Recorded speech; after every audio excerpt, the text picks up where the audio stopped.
Dom Hill asks, have I ever played rugby? No, but I've always wanted to. I actually had a time in my life where I was going to go do that, but fighting took over and I ended up not playing in college. I could have played in college, but I think it would be so much fun. It just looks like an absolute blast. I would love to learn how to play rugby. As it stands right now, I don't understand the rules. I don't understand what's going on, but you get to run around as fast as you can and hit people and keep throwing a ball around, then I am in. Gil3me comes at me with 2 questions. He said, what are your thoughts on rucking? I absolutely love it. I spent probably about 10 years every single morning of my life. For the first half an hour to 45 minutes, I spent rucking with a 50-pound to 80-pound pack, depending on what it was, every single day. And even now when I cut weight, I still use rucking as my primarily use for that particular thing, just cutting weight. Rucking is the absolute best thing you could possibly do. And the second question was, have you ever tried the Captain's Crush grippers and how much can you squeeze? I do have a couple Captain's Crush grippers at my gym that people have donated, but I don't really train with them. I think doing this a bunch of times under weight is not going to do much to help your grip. I think it'll probably give you arthritis, so I don't really train with them.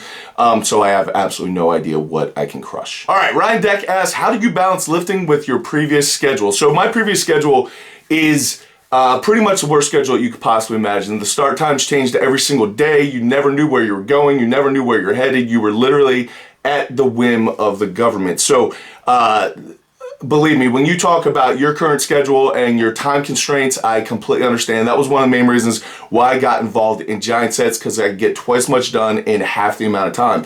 So these days, a workout doesn't take me longer than an hour, hour 15. That is it. If it goes longer than that, I'm doing something wrong. I'm talking too much. I'm resting too much. I'm doing a lot of things that are not conducive to me reaching my goals. So I would highly recommend doing giant sets, focusing on the main muscle groups.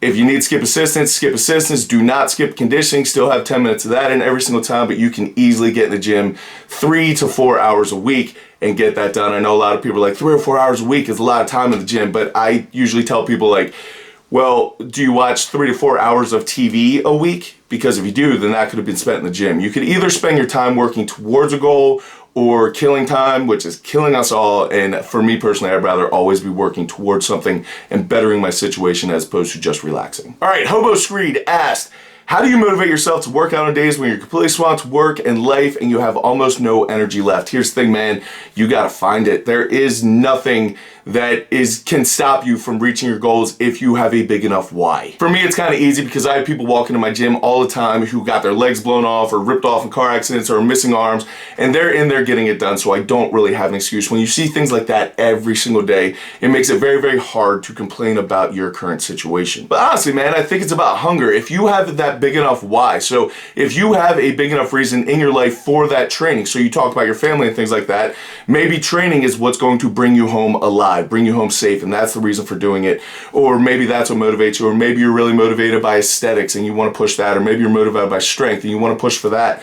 Whatever the case is, you need to make that why big enough. A lot of times when people lose motivation, it's because life is just a little too easy. Life's a little too soft, right?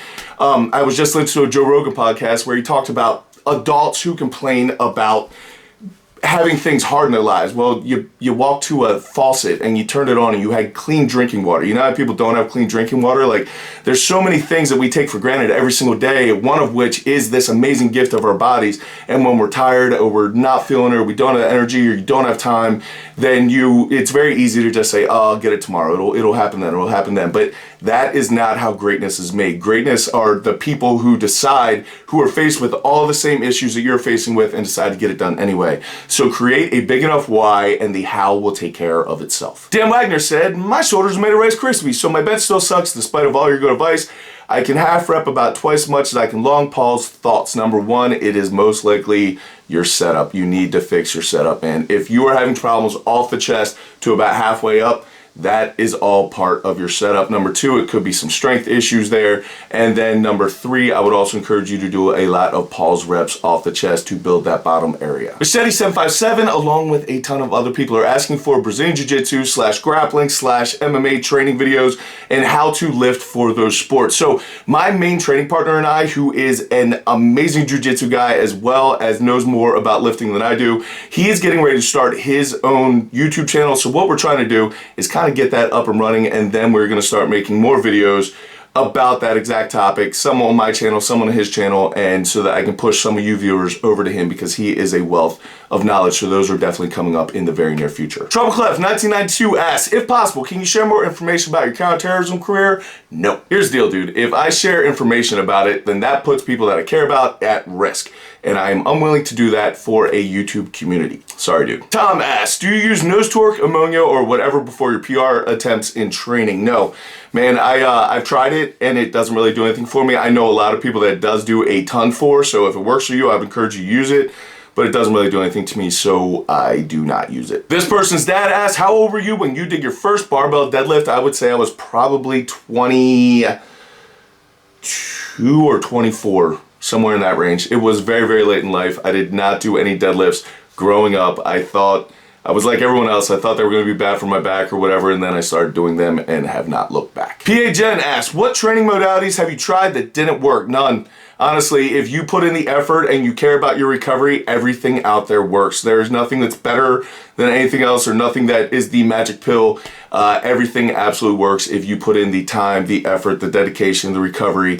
And one other thing that I will say about programs is whatever program you choose to go with, whether it be one from me or one from another reputable coach, you just need to stick to it as it's written because we put everything in there for a reason. So a lot of people will want to be like, oh, I'm going to swap this out with this. I'm going to change this with this, but that was all put there for a reason. So a lot of people will take something like a 5-3-1 and they'll be like, oh, but I want to add, you know, strip sets and this and this and this. Well, then you're not doing 5-3-1 anymore and you can no longer hold Jim Wendler accountable for the gains or lack of gains that you got during that time.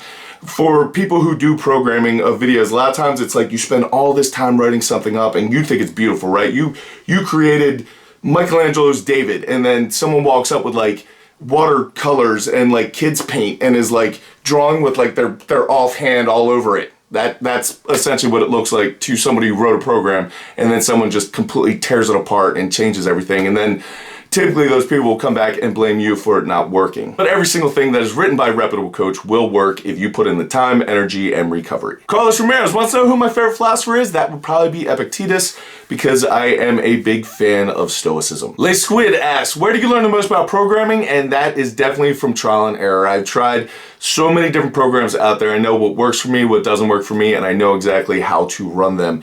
And I would encourage people to do the exact same thing. Try different things, but whenever you try a new program, make sure you give it the full run of whatever it is. Even if you think it's not working, wait till the end, find out. Because a lot of times your perception and reality are two very different things. So it's basically all come from figuring out what works, what doesn't work, and I look at things very much like a sculptor. I'm not just trying to add clay. I'm trying to strip stuff away so that the beautiful thing is revealed, and that's all I do with my programming. Mark S. wants to know if I was a member of Cobra Kai. Sweep the leg, Johnny. All right, Sean DC wants to know, any tips on fat loss? I'm currently counting macros and calories through MyFitnessPal, but losing at a snail's pace.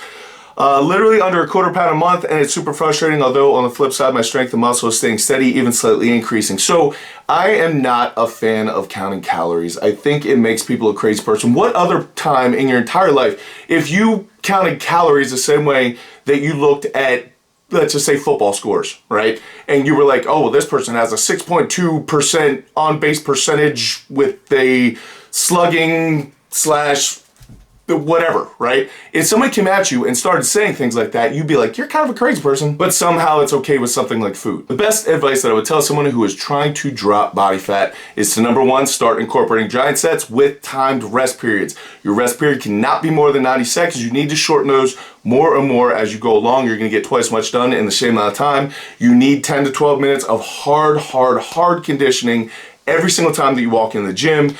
And then as far as eating goes, eat like you were living 2,000 years ago. If it came out of the ground, if it had a face or it had a mom, you can eat it. If it didn't, you can't have it. You eat like that, you work out like a madman, you will drop body fat. Fit Upcoming asks, what kind of program do you recommend to a beginner intermediate lifter who wants to get strong and big in a natural way? I would tell you do the power building program that I just put out for free, man. It's all done for you. Just follow that. Children McNuggets asks, where are the links to the Under Armour clips? My friend, you're sitting in front of a computer and it took you as much time to type that comment as it would have for you to type that into Google, and you can find them. Caleb Helms asks, Brian, what made you stop your old line of work? Basically, I didn't have a life. That was my entire life. I was always gone. I was always out of the country. I never saw my family. I never saw my friends. I never saw my loved ones.